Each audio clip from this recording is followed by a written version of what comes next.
And so now what we'll do with Yanova is I want to introduce these questions. Now, this comes from a book called The Universe Next Door by James W. Sire. He originally had 7 worldview questions, but he added an 8th one in his later edition. This is the 5th edition. I'm not sure if it popped up in the 4th edition or what, but James W. Sire, the Universe Next Door, what he does is he contextualizes worldviews and philosophies and beliefs, and he has these great questions that will help. And I think we'll get an answer to a lot of some of the things I was leading to. These questions are just great. They go kind of broad, but then they help narrow in where we're at with a few things. So the first question is, what is prime reality, the really real? So to this, we might answer God or gods or material cosmos, naturalism, matter. Is it energy? What is prime reality to you? Um, Prime reality. To me, it's like non-duality. Like everything is real and everything is not real at the same time.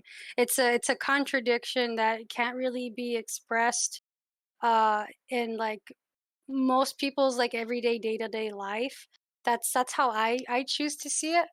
Um, but like depending on like your context, it could be different from different people. That's why I'm saying it's like, it could be duality from another person. It could be duality. It could be, their five senses and versus not that. It could be, Yeah, whatever it is. Like it could be whatever. this would be It could be mostly. real, not real. Sometimes. Yeah, absolutely. And this is just for you personally, where you're coming from.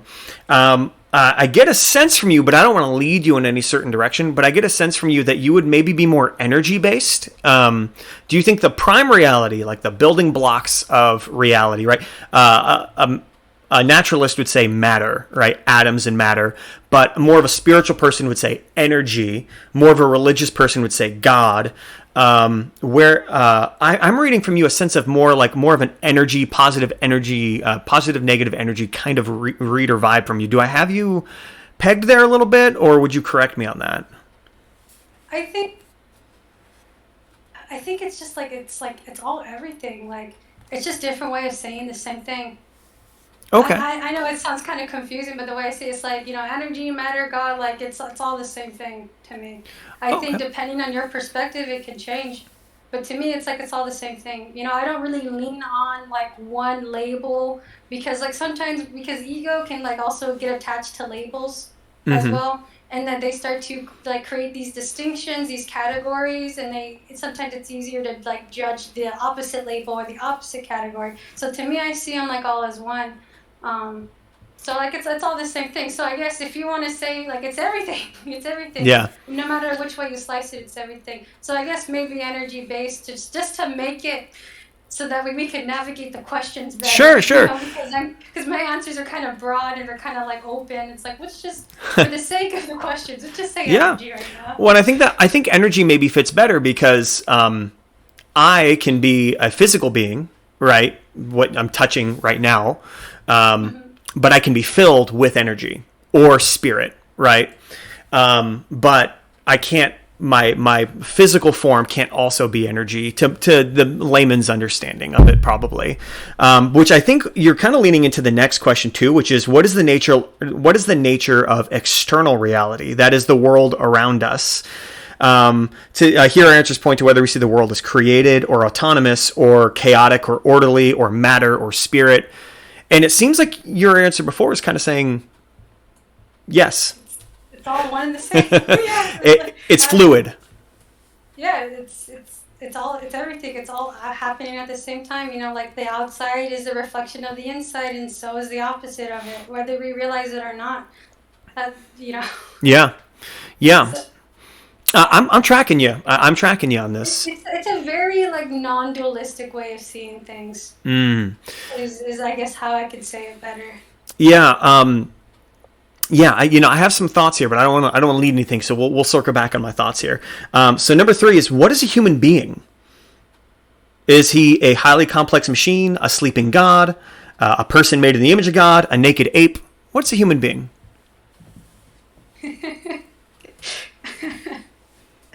It, it depends on your But for perspective. I you, But your For me? perspective. Yeah, yeah. This is For all me? about you.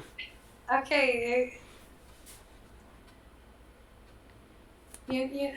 Shit, I'm at a loss for words.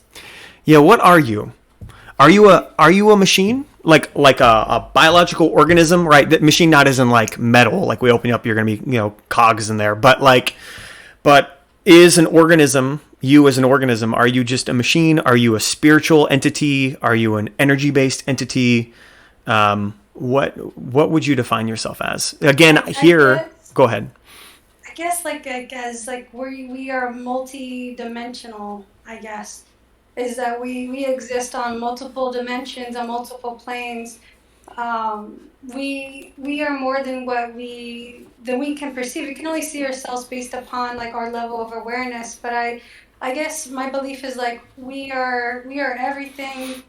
Um, like I mean, even like when you say like are we like a machine? Well, like there might be some similarities we have with machines, and there might even be where like we put machines in our bodies to help us work better, like as humans, like we might have like a hip replacement or whatever, or like Mm-hmm. we might put like machines in our bodies, like so like depending on like whatever it is, like for the sake of for us navigating our world, it can change, but because like duality is like non-duality, it's like it's all there, like it's all open, it's not really defined.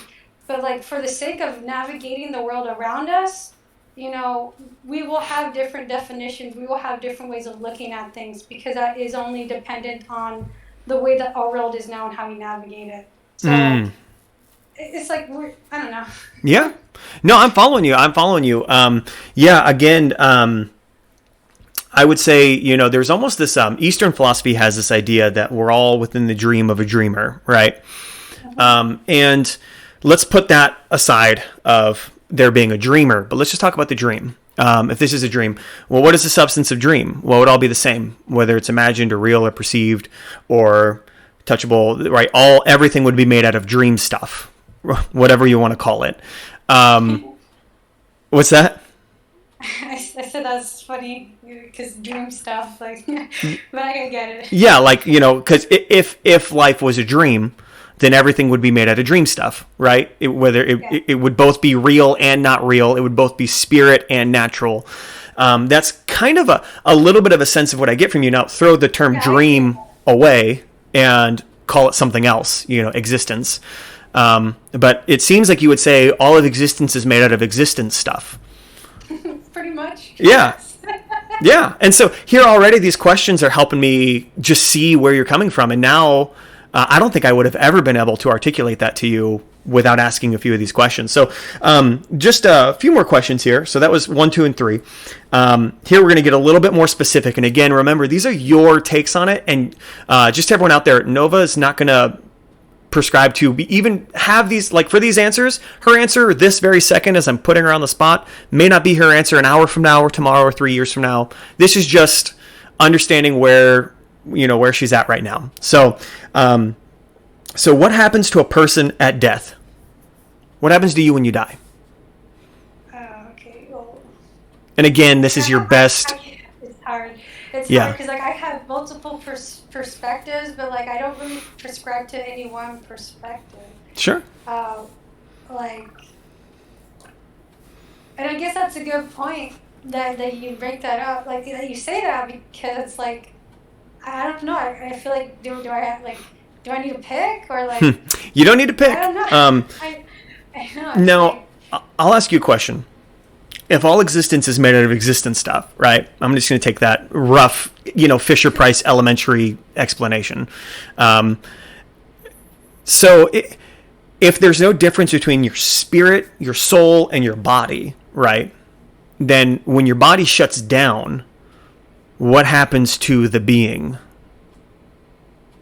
And you don't have to say you know. I don't really believe we truly die. I feel like we are everything at the same time, and like death is just like a transition.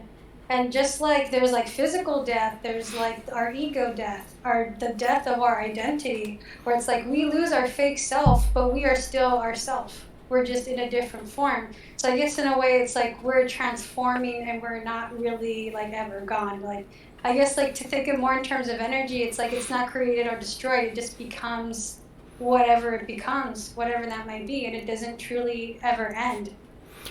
Yep. And I think energy is a good catch-all phrase other than existence stuff, because that helps a little bit contextualize the always existence, right?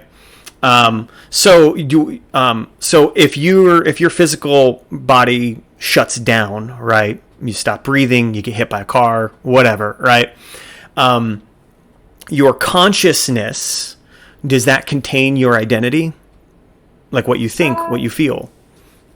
I think as we, as we have because when we're human, we have human consciousness. When we stop being human, we have a different level of consciousness. But we are still consciousness, and everything is consciousness. It's just we have a different form of it depending on whatever it is we become. I know it sounds kind of weird, but. Oh. But basically, your essence, your consciousness is still alive. Your physical body is just not the vessel for your consciousness to be in. But we're everything. We're all consciousness. But I think for the sake of perceiving reality as a human, we cannot be too conscious of everything that we are, everything. Otherwise, it'd be hard to live life as a human. So we have to have our consciousness kind of stripped down in order to experience what it's like to be human, if that makes sense. So it's limited. So like if our vessel dies, then our consciousness of experiencing human, that, we can't do that anymore, So then our consciousness is whatever. So would you say that like being limited and entering it, would you say you enter into a higher state of consciousness when you're no longer limited by your physical vessel? Yes. Okay, yeah, so you could almost call that an ascension in the idea that you're ascending to a higher level of consciousness. Yes. Okay, yeah. So the next question, these next few questions might help as well. Why is it possible to know anything at all? I don't think there is a possibility to not know everything at all. And the way I say it is like, to know everything is so that you know nothing. Because people who think they know everything are confined to their perception of what everything is. Mm-hmm. So like by being aware and embracing that you know nothing, that is the gateway to knowing everything, because you're not limiting yourself to what you think you know. I don't know. It's a weird non-duality way of seeing it. But like to know everything, I think maybe deep down, like we do, but like I say, like for our level of consciousness, we have to like strip down our level of awareness in order to experience as human. So I think, a human can only understand or know what a human can.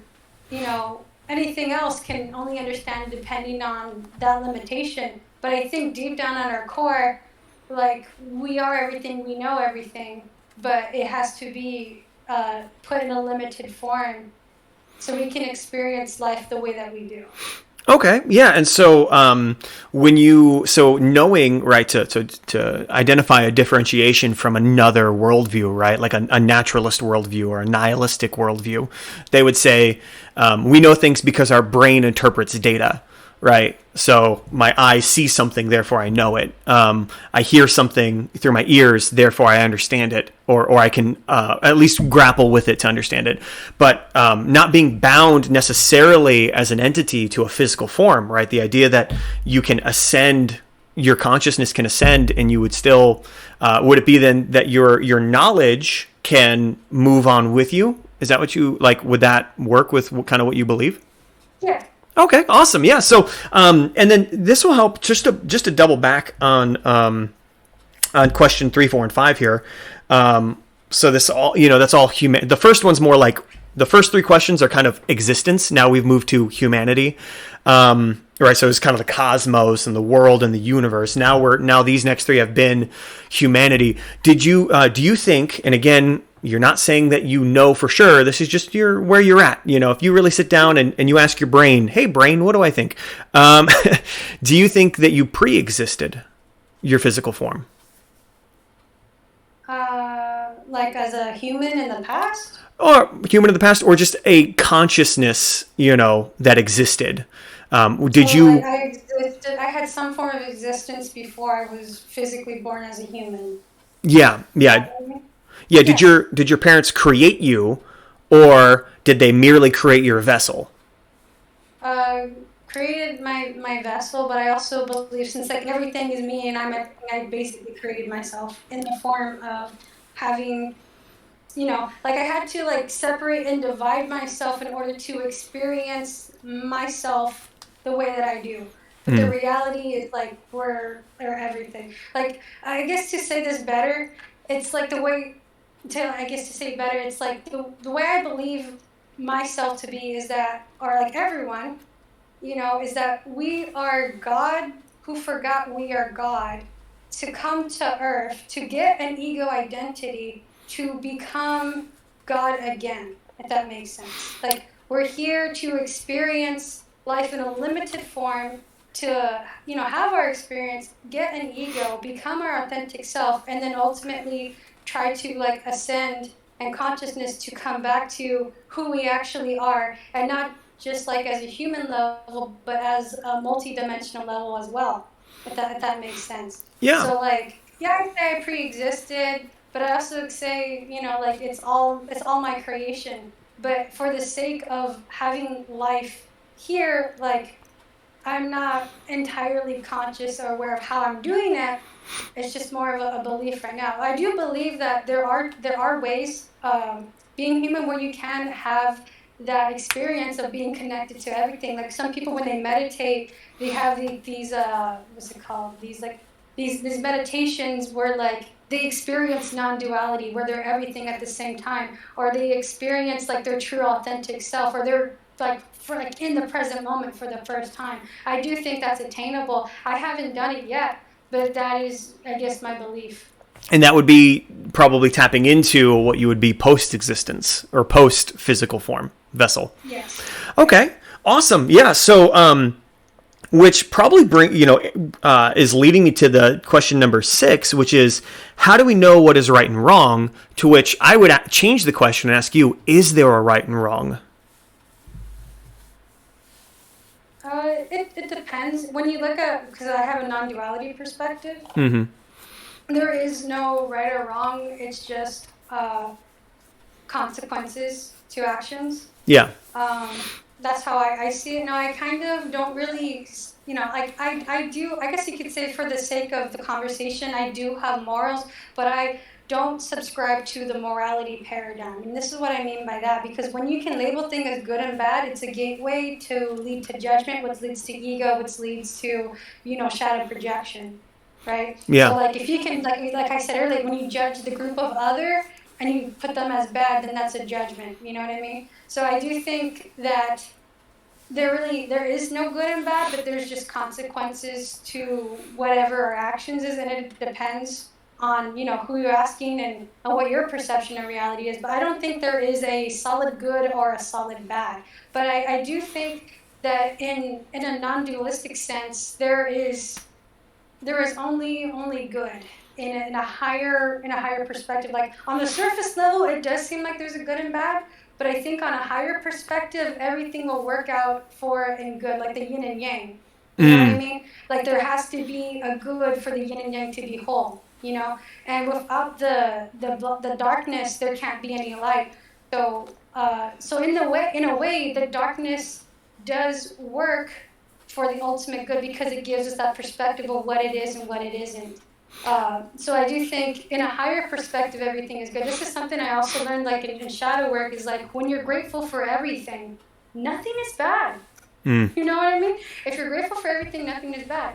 If you have like the right perspective on how to deal with things that seem bad, like it can be good. When your mistakes don't feel like mistakes, then you've ascended in your perception of things.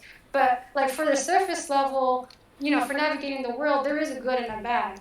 But I think in totalitarian, like in totality or whatever, being total, it's like there is only all good.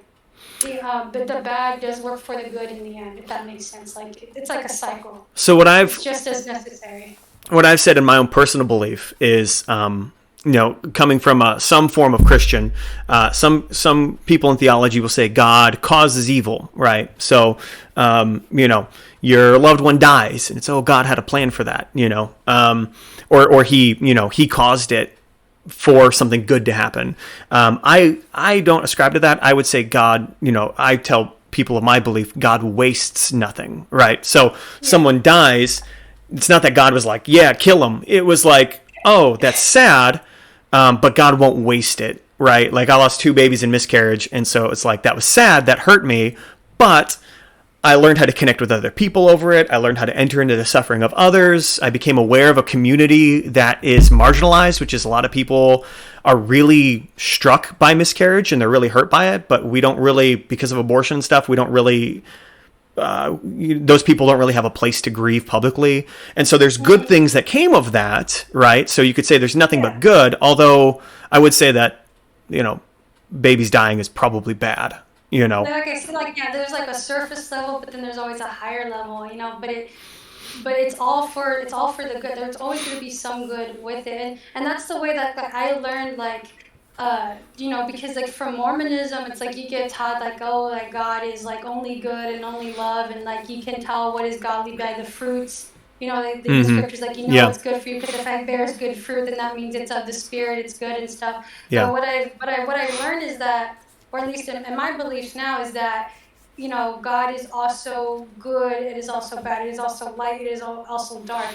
And this is how I see it, because, like, in shadow work, if we only focus on the light, we don't focus on the shadow. You know what I mean? So it's like, so some people, they want to, like, put a duality of, like, God is only light and only love, but, like, if you don't focus on your judgments, if you don't learn about your things that you don't love about yourself unconditionally, it's harder for you to love. So, like, you want to focus on love, but if you don't focus on why you're not loving and figure that out, then that's like the blockage to you being loving. You know what I mean? So I see it as, like, it's positive, it's negative, it's everything.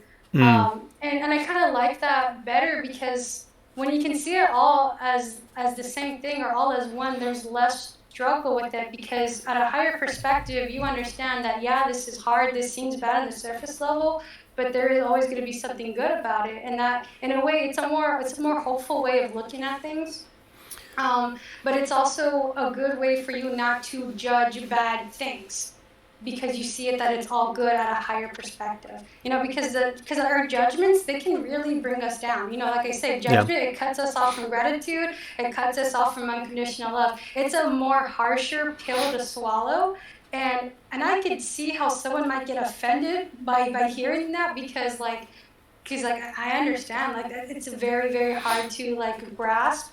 But eventually, like, there is a part there that it is good on a higher plane, a higher level. We may not perceive it, we may not realize it, but there is. But I wouldn't want to force anyone to, think that way or whatever. If they, because it's like we all grieve differently and we all deal with things differently. But, like, if someone's going through a bad thing, I won't be like, oh, stop feeling bad, you should be grateful or whatever. Yeah. Like, I won't be like that. I'll be like, like, if they need someone to talk to, if they need advice, or if they, just need, you know what I mean?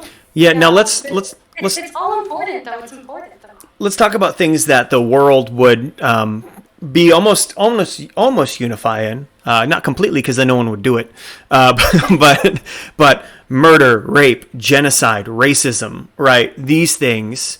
Would you say, like? So, when it comes to what knowing right from wrong, most people would say it's wrong to be racist. It's wrong to be a rapist. It's wrong to be a murderer. Now we can see good come. There can always be good that comes from stuff, right? Like Yeah. Nazi Germany, genocide, racism, all that horrible stuff. But the world united to stop that, right? And it gave us a common cause and a unity for a moment, right? And wherever we come down on that. But when it comes to your personal worldview, would you be comfortable saying that rape is wrong, murder is wrong, genocide is wrong, racism is wrong? On the surface level, like, I wouldn't encourage it. You know what I Yeah. mean? I would probably, try to make the world as best of a place for everyone.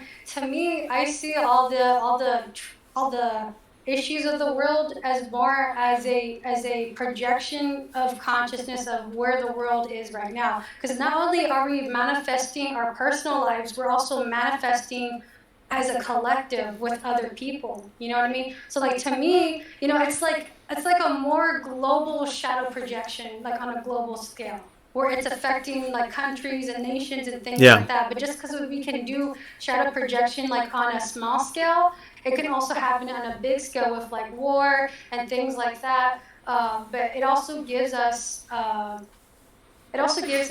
context for the difference between good and bad. Like for me, being in a cult, like if I was in a cult, I'll probably say like cults are bad, but because I had my experience in a cult, I know what I know now, and I would say that's good. You know what I mean? Because now I know what I know now. I know how to help people who are in a cult. I know how to make a distinction between what is a cult and what isn't. I know the difference between ego and not ego. I know what it actually means to love unconditionally. I know what I know now from that experience. But it's not it's a very hard thing to do, to be, because I know there's some people, and like this is an extreme case, there's some people where their life, they're just going through it and they're happy as hell. You know what I mean? Like they could be going through a divorce, their house could be down, like they could lose all these things, but They they're could be in a happy on cult. the inside.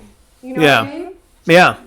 But Yeah. like for most people, it's like when you're going through bad things, you're gonna feel bad. That's completely okay. It takes a really strong, conscious person to be in the midst of chaos and destruction and war and all these things happen to them, and they can still be grateful, and they can still be happy, and they can still make it. And I love those kinds of people, because when someone is going through a hard time and they see someone else who is still able to stand, who is still being able to be strong, who is still able to be happy, it gives them hope that they can have that happiness too, and they are not confined to feeling bad. Because some people think if bad things happen, I have to be bad, I have to feel bad. But you don't. But it's okay to feel bad. Because you're going through the emotion, you're going through, you're understanding, you're learning from it. Heck, even if you feel bad your whole life, that's still part of your consciousness. That's still valuable experience. It's a harder thing to understand. It's a harder thing to deal with. And like my heart goes out to anyone, but like I totally have I have like sympathy and empathy for anybody who's going through this stuff, because life on Earth and being human is not easy at all. It is like it's chaotic, and it's but things can be good.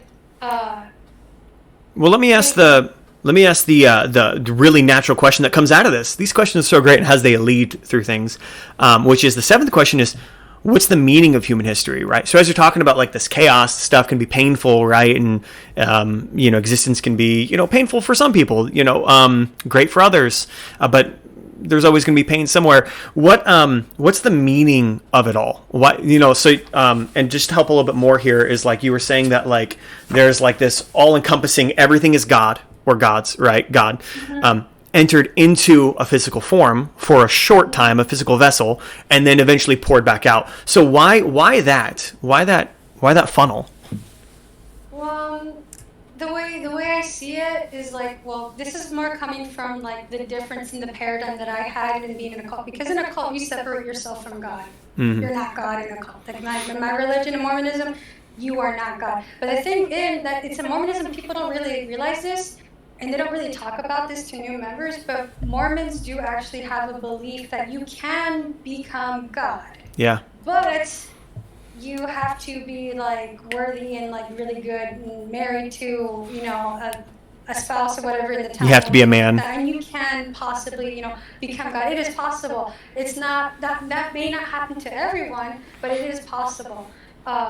You know what I mean? But what I didn't like is that it's like filtered to the religion of what they think God is, and so they have a more dualistic way of looking at God, you know what I mean, of like separation, division, and things like that. So I understand that duality is very worldly. It's very much like how our world operates. It's our whole human cognition and language is based on duality, and that was something I noticed when I was learning duality. Like how my religion, Mormonism, they like to be like, oh, we're not worldly, the world is worldly, we're better because we're above worldliness. But I just realized they are super dualistic, and you claim not to be worldly when you are just as much in the duality paradigm as you are with the rest of the world. You know what I mean? Mm. So the way I like to see it is like, now is that like, we're not separated from God. We are divine. We are connected to the divine. But in order to experience life as a human, we had to get an identity that is making us think that we are not God. Like we are not the creators of reality. We are not, manifesting our life. Because in Mormonism, it's like you don't happen to your life, God happens to your life. God makes things happen to you or for you, whichever way you want to see it, but it's externalized. You think that it's God doing that. But when I was learning, my spiritual beliefs and metaphysics and the stuff, I started to realize, wait a second, I am in control of my reality more than I think I am. But I had thought in the past that, oh, it was God doing this to me. But then I realized, wait a second, I did this to myself. I manifested this. And in the end, it was for my good. It was for my growth and development, but I could see how like sometimes that can make people like a little bitter or a little weird, because if anyone were to ask me like, oh, if you believe you created your reality, then are you okay with the idea that you manifested yourself to be in a cult, or you chose to be, incarnated as a human to go through something so painful? Are you accepting that you did that to yourself or that happened to you? And I say, yes, I am. I'm grateful for it. I mean, it hurt when I was going through it. You know what I mean? There's Yeah. no doubt about that. But I choose that way of seeing it because to me that resonates more with me better than like kissing God's ass to become God in the Mormon way. And I actually sounded kind of disrespectful. I shouldn't say that.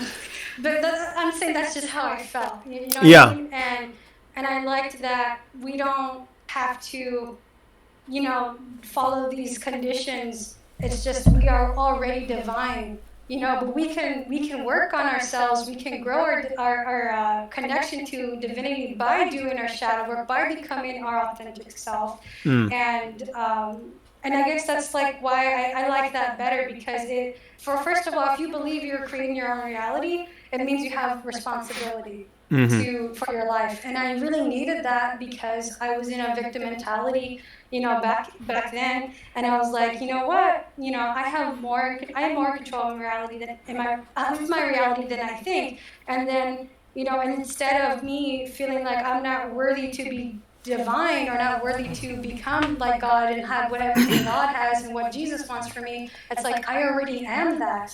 I just thought that I wasn't because I was taught that I wasn't. You know what I mean? So why do I subscribe to like that belief? It just I guess it's the path of least resistance. It's just easier, and it works out for me. But I would totally, want people to do whatever works for them. So if they want to, put God as external and it works for them, I'm all for that. And I don't judge it at all, because for me, that's working for me before it wasn't working for me. So if I'm like, I'm not going to judge that, because hey, I was there, I know what it's like, it served me until it didn't, and it's completely fine. You know what I mean? So like I don't have like any guilt with like, changing my beliefs or my system, because like in the thing of Mormonism is like you're not allowed to change your belief. Like you'd feel better like you're disobeying God or you're betraying God. But it's like, you know what, like to me, God wants me to be who I really am, not me trying to be somebody I'm not. And that was in a more personal note, that was something that I was talking to when I was praying to God, when I was kind of leaving the cult. I was having issues with the cult. I told you, like I was praying to God and like telling God, these things. And I was like, I was just being like I was being honest with God. I was like, hey, I go into the Mormon church, And I know you want me to because it's the true church, but when I go there, I feel like shit. And if I don't go there, I feel like shit, because I'm not, keeping the Sabbath day holy. I'm not keeping these commandments. No matter what I do, doing what I think is what you want me to do, God, like, I can't do this anymore.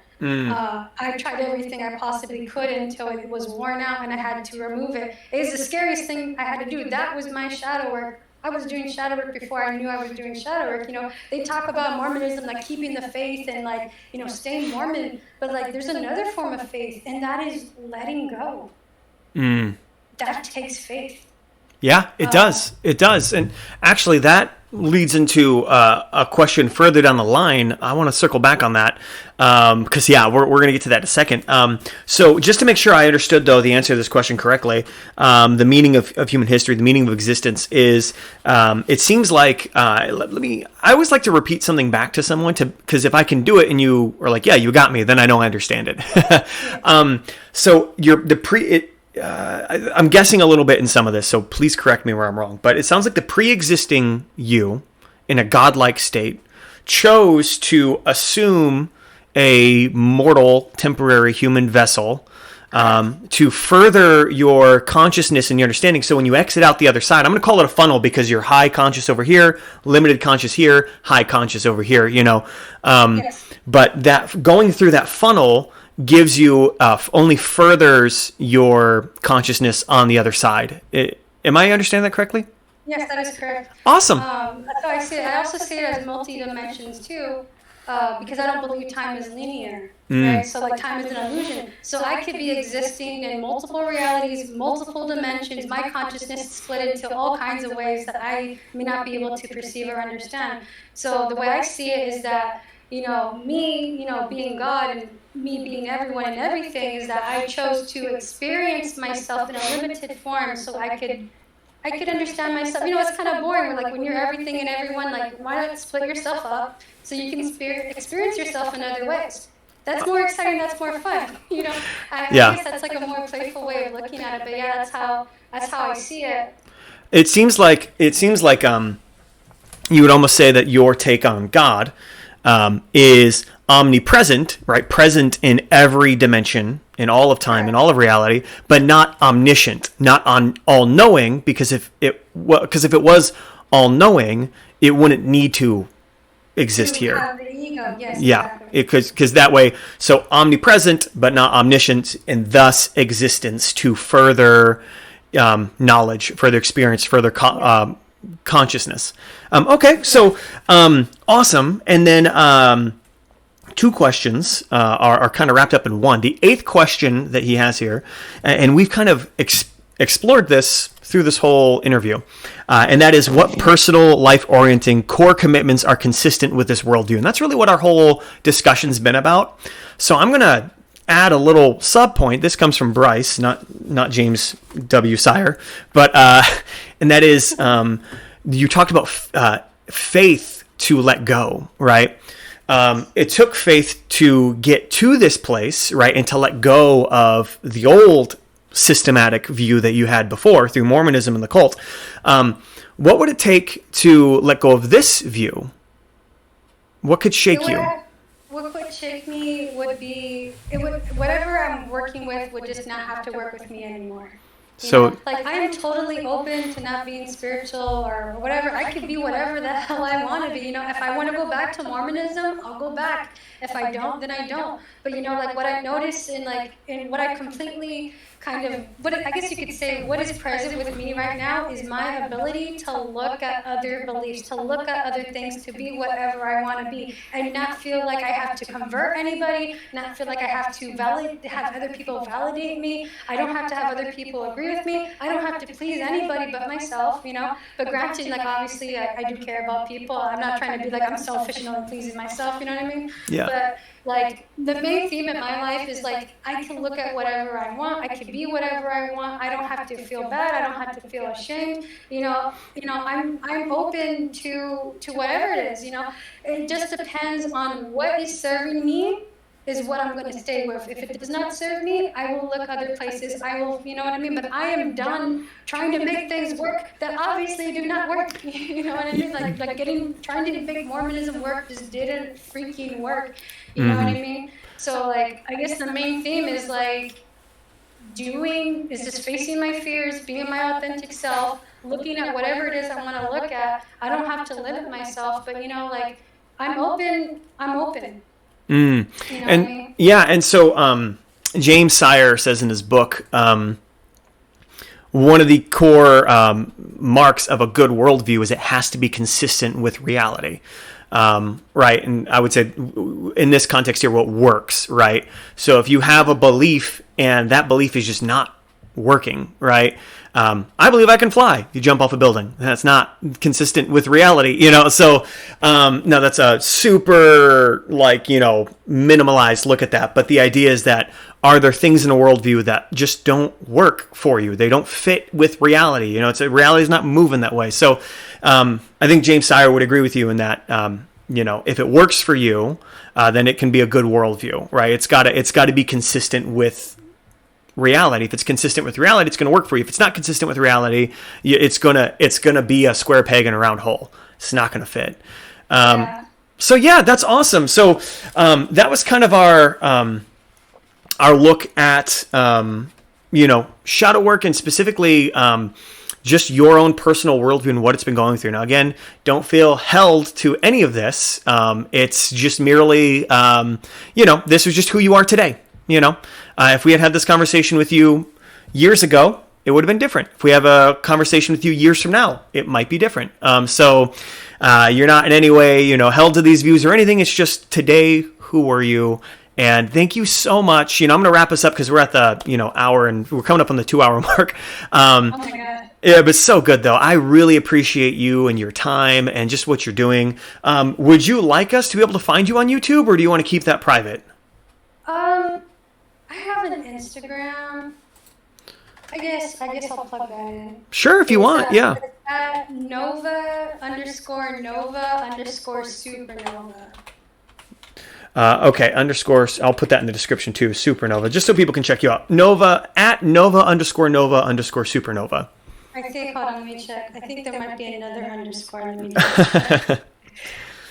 Usernames. Yeah, like there's three underscores in between Nova and the other Nova, and at the very end. Okay, cool. So Nova_Nova_supernova_.